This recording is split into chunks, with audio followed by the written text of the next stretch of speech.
نزل القرآن. مال خرچ کرنے کے بارے میں بات ہو رہی تھی. اللہ تبارک و تعالیٰ نے قرآن پاک میں جہاں نماز کا حکم دیا وہیں زکوٰۃ کا حکم دیا. اقیموا الصلاۃ وآتوا الزکاۃ، اقیموا الصلاۃ وآتوا الزکاۃ. 10 دفعہ اس کو اللہ نے اکٹھا ذکر کیا ہے. 9 دفعہ اقیموا الصلاۃ وآتوا الزکاۃ، اور یہ تو ہو گیا مردوں کے لیے، اور خاص طور پر عورتوں کے لیے اقمنا الصلاۃ وآتینا الزکاۃ، کہ ایمان والی عورتیں نماز قائم کریں، زکوٰۃ ادا کریں. اور قرآن پاک میں 82 دفعہ مال خرچ کرنے کی ترغیب ہے. زکوٰۃ کے لفظ کے ساتھ تو فرض حکم ہے، اور انفاق خرچ کرو اس لفظ کے ساتھ عام ترغیب ہے کہ جس پر زکوٰۃ فرض نہیں وہ بھی اللہ کے نام پر خرچ کرے، کہ اللہ کو دیا ہوا واپس ملتا ہے، اور اللہ اسے کئی گنا. من ذا الذی یقرض اللہ قرضا حسنا فیضاعف له اضعافا کثیرا، کوئی ہے جو اللہ کو قرضہ دے اور اللہ اسے کئی گنا کر کے واپس کرے. اللہ کا جو دیا ہوا ہے یہ اللہ کا فضل و احسان ہے. کسی انسان کی عقل، تدبیر یہ اسی وقت فروٹفل ہوتی ہے جب اللہ کی تائید شامل حال ہوتی ہے، ورنہ ساری تدبیریں فیل ہو جاتی ہیں جب آسمان والے کا فیصلہ بدل جاتا ہے. تو بھائی بہنوں، جن کو اللہ نے رزق دیا ہے، جن پر زکوٰۃ فرض ہے، میں آپ کی منت کرتا ہوں پورا آڈٹ کر کے، حساب کر کے، علماء سے پوچھ کر زکوٰۃ کو ادا کریں. جن پر زکوٰۃ فرض نہیں ہے ان سے عرض کرتا ہوں کہ اللہ کے نام پہ خرچ کریں. اللہ تعالیٰ فقیری میں خرچ کرنا اللہ کو انتہائی پسند. اللہ کے نبی سے پوچھا گیا سب سے بہترین صدقہ کیا ہے؟ فرمایا کہ تنگی کی حالت میں صدقہ کرنا سب سے بہترین شکل ہے. اور پھر اللہ کے نبی نے فرمایا داؤ مرداکم بالصدقہ، اپنے مریضوں کا علاج کرو صدقے کے ساتھ. پھر آپ نے فرمایا الصدقۃ ترد البلاء، صدقہ مصیبتوں کو ٹال دیتا ہے. ہمارے ہاں صرف کالا بکرا ذبح کرنا ہی صدقہ سمجھا جاتا ہے. کسی کو 1 روپیہ دینا صدقے کی نیت سے یہ بھی صدقہ ہے. سب سے بہترین صدقہ ہوتا ہے کسی کی ضرورت کو پورا کرنا، جو اس کی عین جینون ضرورت ہے اسے پورا کرنا سب سے بہترین صدقہ ہے. باقی گوشت کا صدقہ بھی ٹھیک ہے، لیکن سب سے بہترین صدقہ ہوتا ہے جو کسی کی ضرورت کو سامنے رکھ کر دیا جائے. تو ایک دفعہ ایک عابد کی شیطان سے ملاقات ہوئی تو اس نے پوچھا کہ مجھے ایک بات تو بتاؤ، تیرے یار کتنے ہیں؟ وہ کہنے لگا 3 قسم کے لوگ میرے بہترین دوست ہیں. ایک جو شراب پیتا ہو میرا بہت پیارا دوست ہے، ایک جو غصے والا ہو وہ میرا بہت پیارا دوست ہے، اور ایک جو بخیل ہو، شوم ہو، کنجوس ہو وہ میرا بہت پیارا دوست ہے. اور اگلی بات مزے کی ہے، اور اگر یہ تینوں باتیں کسی میں اکٹھی ہو جائیں تو پھر وہ میرا پیر بن جاتا ہے، میں اس کا مرید بن جاتا ہوں. وہ میرا استاد ہوتا ہے، میں اس کا شاگرد ہوتا ہوں. وہ میرا استاد ہوتا ہے، میں اس کا شاگرد ہوتا ہوں. کہ اللہ نہ کرے کسی میں نشہ بھی ہو، غصہ بھی ہو، بخل بھی ہو، تو وہ شیطان کا بھی شیطان بن جاتا ہے. اور بخیل آدمی سے اللہ کی کبھی دوستی نہیں لگتی، اور سخی سے کبھی اللہ کی دوستی نہیں ٹوٹتی. اور اللہ کے نبی کا فرمان ہے کہ سب سے بڑا سخی اللہ ہے، اور اللہ کے بعد سب سے بڑا سخی میں ہوں. آپ نے جب حنین کی جنگ کے بعد مال غنیمت تقسیم کیا تو صفوان بن امیہ پکار اٹھے کہ میں اب گواہی دیتا ہوں آپ اللہ کے سچے رسول ہیں، اس لیے کہ اتنی بڑی سخاوت نبی کے سوا کوئی نہیں کر سکتا. تو اسلام اور سخاوت، اللہ کے نبی نے فرمایا کہ اللہ نے تمہارے لیے اسلام پسند کیا ہے، اس کو خوبصورت بناؤ 2 چیزوں کے ساتھ. اسلام کا میک اپ 2 چیزیں ہیں، اسلام کا میک اپ 2 چیزیں. فرمائے سے خوبصورت بناؤ سخاوت کے ساتھ اور حیا کے ساتھ. بے حیائی نے میرے معاشرے کو آگ لگا دی ہے. آج کا میڈیا بے حیائی پھیلا رہا ہے، ہماری نسل اس پہ چل پڑی ہے. مغرب کی تہذیب بے حیائی کی ہے، ہم تو حیا والی امت ہیں. کاش کہ کچھ ہماری نسل کو تھوڑا سا اس کا پتہ ہوتا، اس کی اہمیت کا پتہ ہوتا. دکھتی ہوئی رگ ہے. اور فرمایا کہ اپنے دین کو خوبصورت بناؤ حیا کے ساتھ اور سخاوت کے ساتھ. کہ سخی اللہ کو انتہائی پسند ہے. آپ کو عجیب بات سناتا ہوں کہ موسیٰ علیہ السلام کی قوم میں ایک سامری تھا منافق، جس نے ان کے لیے گائے کا بچہ بنا کے دیا سونے کا، اور اس میں سے آواز آتی تھی. تو وہ ہوا کی کراسنگ ایسی رکھی تھی کہ اس میں سے ہوا گزرتی تھی، آواز آتی تھی، دو طرف سوراخ رکھے تھے. وہ بنو اسرائیل سے کہنے لگا ھذا الہکم و الہ موسیٰ فنسیٰ، یہ ہے موسیٰ علیہ السلام کا اور تمہارا رب. وہ اتنے بیچارے کم عقل تھے، وہ اس کی پوجا پہ لگ گئے. موسیٰ علیہ السلام طور پر گئے ہوئے تھے، واپس آئے، معاملہ دیکھا، اللہ سے پوچھا. اللہ نے کہا جنہوں نے بچڑے کی پوجا کی انہیں قتل کیا جائے. ہزاروں آدمی قتل ہو گئے. تو سامری پکڑا گیا. جب سامری کو قتل کرنے کا موسیٰ علیہ السلام نے حکم دیا تو اللہ نے کہا موسیٰ اسے چھوڑ دو. موسیٰ علیہ السلام نے حیران ہو کے پوچھا یا اللہ یہ تو ابتدا کرنے والا ہے. فرمایا یہ سخی ہے اور سخی کا قتل مجھے اچھا نہیں لگتا، اپنی موت آپ مر جائے گا، یعنی آگے دیکھ لیا جائے گا اس کے ساتھ جو ہوگا، یہاں مت چھوڑو. تو اس کے کفر کے باوجود اس کی سخاوت اس کو بچا گئی قتل سے، جہنم سے نہیں، دنیا کے قتل سے. مسلمان مرد و عورت اور سخی ہو تو اللہ تعالیٰ کی بارگاہ میں کتنا محبوب اور مقرب ہوگا. مال خرچ کرنے میں جو مزہ ہے وہ جمع کرنے میں مزہ نہیں ہے. دینے میں جو مزہ ہے وہ لینے میں نہیں ہے. تو غریبوں پہ خرچ کریں، اپنے نوکروں پر خرچ کریں، ملازمین پر خرچ کریں، گھر کی خادمات پر، بچیوں پر خرچ کریں.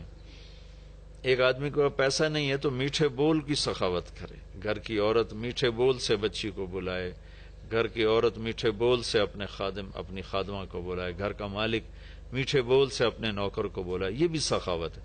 ابتسامک فی وجہ اخیک صدقہ، تیرے ہاتھ پلے کچھ نہیں ہے تو مسکرا کے مل لینا بھی تیرا صدقہ ہے. اللہ تعالیٰ کا انتہائی پسندیدہ عمل ہے اللہ کے نام پر خرچ کرنا. ایک دفعہ حاتم تائی سے کسی نے پوچھا اپنے سے بڑا سخی بھی دیکھا؟ کہنے لگا عرب کا ہر بدو مجھ سے بڑا سخی ہے، مجھے تو اللہ نے رزق دیا تو میری سخاوت مشہور ہو گئی. پھر ایک واقعہ سنا ہے کہ میں ایک سفر میں تھا تو ایک بدو کے یہاں مہمان ٹھہرا. تو عربوں میں سری کھانے کا بڑا رواج ہے اور سری کا مغز خاص طور پہ بہت شوق سے کھاتے. تو اس نے جب وہ مغز نکال کے کھایا تو اس کے منہ سے نکلا کہ واہ بھائی واہ، یہ مغز بڑا پیارا پکا ہوا ہے. تو وہ بدو اٹھا اور سریاں کاٹ کاٹ کے لاتا رہا اور بنا کے کھلاتا رہا. صبح اٹھ کے دیکھا تو 100 بکریاں اس نے ذبح کر کے یعنی کاٹ کے ان کے صرف سری پکا کے مغز حاتم کو کھلایا تھا. اور بھی مہمان تھے. تو حاتم کہنے لگا کہ تو نے یہ کیا ہے؟ کہ تیرے پاس اور جائیداد ہے؟ کہ نہیں بس یہی 100 بکری میری جائیداد تھی. تو کہنے لگا اب تیرا کیا بنے گا؟ کہ میرا جو بنے گا وہ اللہ جانتا ہے، لیکن مہمان کی خواہش کو پورا نہ کرنا تو بہت بڑی کنجوسی اور بخل ہے. تو حاتم کہنے لگا وہ مجھ سے بڑا سخی تھا، ساری جائیداد قربان کر دی. پھر حاتم نے 100 بکری کے بدلے میں اس کو 100 اونٹ دیے تحفے کے طور پر. تو اگر آپ اٹھا کر دیکھیں تو واقعات بھرے پڑے ہیں. انسان کی طبیعت میں بخل ہے، سخاوت لانی پڑتی ہے. عبید اللہ بن عباس، حضرت عباس کے بیٹوں میں ان کی سخاوت ضرب المثل ہے، بہت بڑے سخی تھے. ایک دفعہ ان سے کسی نے پوچھا اپنے سے بڑا سخی دیکھا؟ کہنے لگے ہاں دیکھا. ایک سفر میں تھا، بارش شروع ہو گئی، ایک بدو کا مہمان ٹھہرا، اس نے اونٹ ذبح کر دیا. میں بڑا حیران ہوا کہ بکری ذبح کر دیتا. 3 آدمی تھے وہ. تو اگلا دن بارش چلتی رہی تو اس نے دوسرا ذبح کر دیا. تو انہوں نے فرمایا بھائی ابھی تو کل کا اتنا گوشت پڑا ہے، یہ کیا کر رہے ہو؟ تو اس بدو نے کہا میں مہمانوں کو باسی چیز نہیں کھلاتا، ہمیشہ تازہ چیز کھلاتا ہوں. 7 دن بارش ہوتی رہی، اس نے 7 اونٹ ذبح کر دی. اور وہ ضائع نہیں ہوتے تھے، وہ اس گوشت کو سکھا لیتے تھے صحرا میں، وہ سکھا کر پھر وہ کھاتے رہتے تھے. تو 8ویں دن بارش ختم ہوئی تو وہ بدو نکلا ہوا تھا اپنے کسی کام کو یا اپنے جانور چرانے. تو انہوں نے ارشاد فرمایا اپنے نوکر سے تیرے پاس کتنے پیسے ہیں؟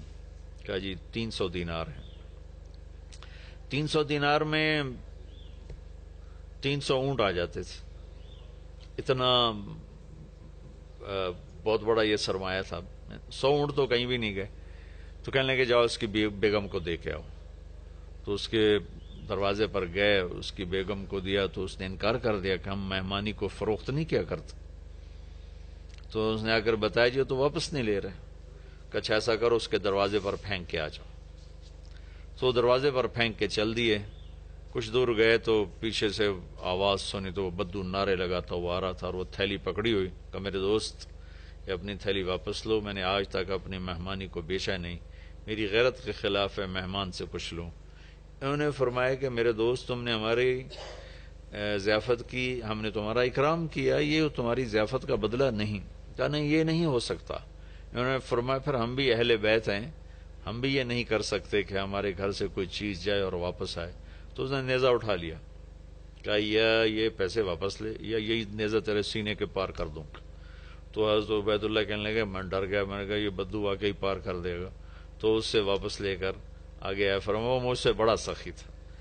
تو اگر طبیعت میں بخل ہے تو سخاوت کے واقعات پڑھیں، طبیعت میں بخل ہے تو قبر کو یاد کریں. ہمارا دیش بہت غریب ہے، اللہ کے واسطے اللہ اپنے اوپر خرچ کرو، جائز خرچ کرو، ضرورت کا بھی کرو، سہولت کا بھی کرو، لیکن فقیر کو بھی یاد رکھو، غریب کو بھی یاد رکھو. میں ایک جگہ ضیافت میں شریک تھا تو میرے ساتھ میرا ایک شاگرد بھی تھا. ہم اٹھ کے چلے تو وہ مجھ سے کہیں پہلے اٹھ کر گیا، ایک کونے میں بیٹھا تھا. میں نے دیکھا تو رو رہا تھا. میں نے کہا کیا ہوا؟ کہنے لگا کچھ نہیں جی. میں نے کہا بتاؤ تجھے رو کیوں رہے ہو؟ کہ یہ جو آج ضیافت تھی ایک وقت کی، اس پر جتنا خرچ ہوا ہے اس پر میرا پورا مہینہ گزر سکتا ہے، میرا اتنا لو لیول ہے زندگی کا، لیکن غریبوں کو پوچھتا ہی کوئی نہیں ہے. تو سخی بننا اللہ کو پسند ہے، اور بخیل اللہ کا دوست ہو نہیں سکتا، اور جب تک زکوٰۃ ادا نہیں کرے گا جنت میں جا نہیں سکتا. فَتُقْوَى بِهَا جِبَاهُهُمْ وَجُنُوبُهُمْ وَظُهُورُهُمْ هَذَا مَا كَنَزْتُمْ لِأَنفُسِكُمْ. زکوٰۃ نہیں ادا کی تو اللہ حفاظت فرمائے وہی مال پھر گرم کر کے جسم پہ لگایا جائے گا. تو عورتیں زکوٰۃ ادا نہیں کرتی، مرد نہیں کرتے. 100 میں 10% نمازی تو ہیں، لیکن 100 مالدار اکٹھے کروں تو ایک زکوٰۃ دینے والا نہیں ہے. کوئی 10,000 میں جا کر کوئی ایک آدھ ملتا ہے. اللہ کے واسطے اپنی اس کی عادت ڈالیں. اللہ تعالیٰ کو حضرت ہاشم کا واقعہ سناتا ہوں، بہت مزیدار واقعہ ہے. سفر میں جا رہے تھے تو صحرا کا سفر تھا. ایک جگہ پہنچے تو خیمے کے سامنے ایک خاتون بیٹھی تھی. تو اس سے فرمانے لگے بہن میں مسافر ہوں، کچھ کھانے کو مل جائے گا؟ تو وہ کہنے لگی میں نے کوئی ہوٹل کھولا ہوا ہے جو میں تیرے لیے روٹی پکاؤں، چلو اپنا راستہ لو. وہ فرمانے لگے تھک گیا تھا میں وہیں بیٹھ گیا. تھوڑی دیر گزری تو اس کا خامد آ گیا. اس نے مجھے سلام کیا، کہا میرے دوست کون ہو؟ میں نے کہا مہمان، پردیسی، مسافر. کھانا کھایا؟ کہا نہیں جی کوئی نہیں کھایا. تو اس نے اپنی بیوی سے کہا اس کو کھانا کیوں نہیں کھلایا؟ تو وہ کوئی بڑی بدتمیز تھی، وہ خامد کو بھی پڑ گئی کہ میں کوئی ہوٹل کھولا ہوا ہے اور میں یہاں لوگوں کی روٹیاں پکاتی رہوں. تو اس نے کہا تو نے مجھے ہمیشہ ہی مہمانوں کے سامنے رسوا کیا ہے. پھر کہا میرے دوست مجھے معاف کر دینا. اس نے جا کے بکرا ذبح کیا، صاف کیا، پکایا.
آورڈ بددیانتی، اللہ کی قسم کانٹوں کے سوا کچھ نہیں ملتا۔ اگے جائز خرچ کرو، اچھی سواری کوئی منع نہیں، اچھا لباس کوئی منع نہیں، اچھا گھر کوئی منع نہیں، بڑے بڑے گھر نہ بناؤ، یہ بہت بڑی نادانی اور حماقت ہے۔ ضرورت کے اچھے گھر بناؤ، مناسب بناؤ، غریبوں کو بھی یاد رکھو، خاص طور پر کم از کم جن پر زکوٰۃ فرض ہے وہ ضرور ادا کریں، اور جن پر فرض نہیں ہے ان کے لیے اللہ کی ترغیب ہے کہ تم اللہ کے نام پر دو، اللہ تمہیں دے گا۔ وَيُؤْثِرُونَ عَلَىٰ أَنفُسِهِمْ وَلَوْ كَانَ بِهِمْ خَصَاصَةٌ۔ ابو طلحہ رضی اللہ تعالیٰ عنہ مہمان کو لے کر آئے اور بیوی سے پوچھا کھانے کو کچھ ہے؟ کہ بس بچوں کی روٹی پڑی ہے، کہ ایسا کر انہیں سلا دے اور مہمان کے سامنے تو بھی بیٹھ جا، میں بھی، اور چراغ بجھا دیں گے اور تم منہ ہلاتی رہنا، میں بھی منہ ہلاتا رہوں گا، مہمان کھانا کھا جائے گا۔ بچوں کو بھوکا سلا دیا اور چراغ بجھا دیا اور تینوں کٹھے بیٹھ گئے۔ یہ دونوں میاں بیوی منہ ہلاتے رہے اور مہمان کھاتا رہا، چونکہ روٹی تھوڑی تھی، وہ پیٹ بھر کے کھا گیا۔ صبح جب مسجد میں آیا نماز پڑھنے تو قرآن پہلے آ چکا تھا، وَيُؤْثِرُونَ عَلَىٰ أَنفُسِهِمْ وَلَوْ كَانَ بِهِمْ خَصَاصَةٌ۔ اللہ کے کچھ محبوب بندے ایسے ہیں جو اوروں کو ترجیح دیتے ہیں حالانکہ خود بھوکے ہوتے ہیں۔ حضرت علی رضی اللہ تعالیٰ عنہ اور حضرت فاطمہ رضی اللہ تعالیٰ عنہما دونوں بچے بیمار ہو گئے تو اللہ کے نبی نے فرمایا کہ بیٹا کوئی منت مان لو، تو دونوں نے روزے کی منت مانی۔ تو گھر میں کچھ تھا نہیں تو شمعون یہودی سے کچھ اون لے کر آئے حضرت علی رضی اللہ تعالیٰ عنہ، اس کو حضرت فاطمہ رضی اللہ تعالیٰ عنہ نے صاف کیا، تو کچھ تھوڑے جو ملے اس کو پیس کر انہیں روٹیاں بنائیں اور افطاری کے لیے سامنے رکھا، اور بیٹھے تھے کہ آواز آئی مسکین ہوں اللہ کے نام پر کچھ دو۔ تو میاں بیوی نے دونوں کو دیکھا اور دونوں روٹیاں اٹھا کے اس فقیر کو دے دی، اپنے لیے ایک نوالا بھی نہیں بچایا۔ اگلے دن پھر روزہ رکھا اور شمعون یہودی سے وہ اون لے کر آئے، صاف کیا، کھانے پر بیٹھے، آواز آئی یتیم ہوں اللہ کے نام پر کچھ دو، تو دونوں روٹیاں اٹھا کر ان کو دے دیں، پانی پہ روزہ رکھا۔ اگلے دن پھر ایسا ہوا، پھر کھانے پر بیٹھے، پھر آواز آئی قیدی ہوں اللہ کے نام پر کچھ دو، تو دونوں روٹیاں اٹھا کے ان کو دے دی۔ اور چوتھے دن بے حال ہو گئیں تو اللہ کے نبی آئے تو گلے لگایا، رو پڑیں، تو اللہ نے اسے قرآن اتارا وَيُطْعِمُونَ الطَّعَامَ عَلَىٰ حُبِّهِ مِسْكِينًا وَيَتِيمًا وَأَسِيرًا، کہ میرے کچھ بندے ایسے ہیں جو خود بھوکے ہوتے ہیں لیکن کھانا کھلاتے ہیں مسکینوں کو، یتیموں کو، قیدیوں کو۔ یقیناً یہ درجہ نہ ہم اس پہ آ سکتے ہیں، نہ یہ مطلوب ہے، لیکن اتنا ضرور ہے کہ ہم جب اپنی ضرورتیں پوری کریں، خواہشات پوری کریں، تو غریب کو یاد رکھیں، غریب کی دعا لیں۔ کتنے غریبوں کی بچیوں کے ہاتھ پیلے ہو جائیں گے جب مالدار بخیل ہوتے ہیں اور غریبوں پہ خرچ کرنا چھوڑ دیتے ہیں، تو غریبوں کی بیٹیاں نیلام ہو جاتی ہیں، عزتیں نیلام ہو جاتی ہیں، بچیاں نیلام ہو جاتی ہیں۔ میرا تو بازار حسن بھی جانا ہوتا ہے تبلیغ کے سلسلے میں، بھوک کی ستائی ہوئی بچیاں اپنی عزتیں بیچ رہی ہوتی ہیں۔ آپ یقین مانیں ان کی داستانیں سن سن میرا کلیجہ پھٹ گیا۔ نچانے والے اسی طرح سیٹھ صاحب بھی ہیں، شیخ صاحب بھی ہیں، سردار صاحب بھی ہیں، میاں صاحب بھی ہیں، ماہر صاحب بھی ہیں، چودھری صاحب بھی ہیں، افسر صاحب بھی ہیں۔ ناچنے والی طوائف بن گئی، رنڈی بن گئی، لیکن جس نے گھنگرو پہنا ہے وہ تو اسی طرح معزز بیٹھا ہوا ہے۔ جس نے کسی کی عزت کو لوٹا چند کوڑیوں کے پیچھے، اس کے کالر پر کوئی داغ نہیں ہے، لیکن انشاءاللہ ایک دن آنے والا ہے جب اللہ ظالم اور مظلوم کو اکٹھا کرے گا۔ یہ امتحان کی جگہ ہے، یہ جزا سزا کی جگہ نہیں ہے، ورنہ حسین جیسے کہ سر نیزے پہ چڑھتے اور یزید تخت پہ بیٹھتا، شمر غراتا اور اہل بیت کی چیخ و پکار ہوتی۔ یہ امتحان ہے، مالدار لوگ سخی ہوں تو غریب بھی عزت سے زندگی گزارتا ہے۔ ایک حدیث سناتا ہوں، موسیٰ علیہ السلام نے اللہ تعالیٰ سے پوچھا یا اللہ جب تو اپنے بندوں پہ ناراض ہوتا ہے تو کیا نشانی؟ تو اللہ تعالیٰ نے فرمایا موسیٰ جب میں ناراض ہوتا ہوں تو بارشیں بے وقت کرتا ہوں، حکومت بے وقوفوں کو دیتا ہوں اور پیسہ بخیلوں کو دیتا ہوں۔ تو آج اللہ کی ہم پہ ناراضگی ہے کہ بارشیں بے وقت ہیں، حکومت نااہلوں کے پاس ہے، پیسہ بخیلوں کے پاس ہے۔ اچھا، ایک ہوتا ہے بخیل، ایک ہوتا ہے شحیح، جو بخیل کا بھی دادا ہوتا ہے۔ بخیل تو وہ ہے جو اوروں پہ خرچ نہ کرے لیکن اپنے اوپر کرے، اپنے بچوں پر کرے۔ شحیح وہ ہوتا ہے جو کم بخت، نہ اپنے اوپر خرچ کرے، نہ اوروں پہ کرے، نہ بچوں پہ کرے، نہ بیوی پہ کرے، صرف گن گن کے خوش ہوندہ رہے، لاکھ ہو گیا، کروڑ ہو گیا، ارب ہو گیا، خرب ہو گیا، چوتھے دن قبرے جا ڈٹھا، ہر شے ختم برباد ہو گئی۔ یہ شحیح ہے۔ تو پھر موسیٰ علیہ السلام نے پوچھا یا اللہ جب تو راضی ہوتا ہے تو کیا نشانی ہے؟ تو اللہ تعالیٰ نے فرمایا موسیٰ جب میں راضی ہوتا ہوں امطر علیہم ابان زرعہم وامنعہ ابان حصادہم، جب راضی ہوتا ہوں تو جب کھیتی کاش کرتے ہیں تو بارش دیتا ہوں پھلے پھولے، اور روک لیتا ہوں جب پک جاتی ہے تاکہ کاٹ کے گھر لے آئیں۔ وَأَجْعَلُ الْمُلْكَ فِي حُلَمَائِهِمْ، اور حکومت سمجھدار نیک لوگوں کو دیتا ہوں۔ وَالْمَالَ فِي سُمَحَائِهِمْ، اور پیسہ سخیوں کو دیتا ہوں۔ اللہ تعالی ہمیں ہمت دے، توفیق دے، خرچ کریں، اللہ خرچ کرے گا آپ کو۔